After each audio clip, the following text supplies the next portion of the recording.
দুই হাত জোর করে বলছি, এই 12 তারিখ পর্যন্ত আপনারা চাঁদাবাজি করবেন না।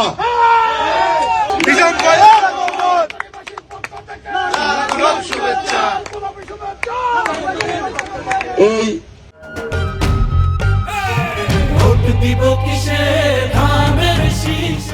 চাতুরি হলো আনোয়ারা প্রাণকেন্দ্র, আনোয়ারা হেডকোয়ার্টার হলো চাতুরি অত্যন্ত গুরুত্বপূর্ণ এলাকা এবং এখানে মানুষের আর্থিক উপার্জন থেকে অর্থনৈতিক অঞ্চল হিসেবে এটা গুরুত্ব অনেক বেশি।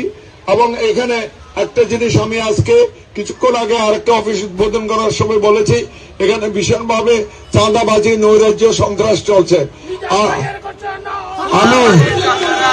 আমি অনুরোধ জানাবো, আপনারা যারা চাঁদাবাজি করছেন, 2 হাত জোর করে বলছি, এই 12 তারিখ পর্যন্ত আপনারা চাঁদাবাজি করবেন না। এবং এই বিএনপির গায়ে কালিমা লিখার জন্য কেউ যদি প্রচেষ্টা করে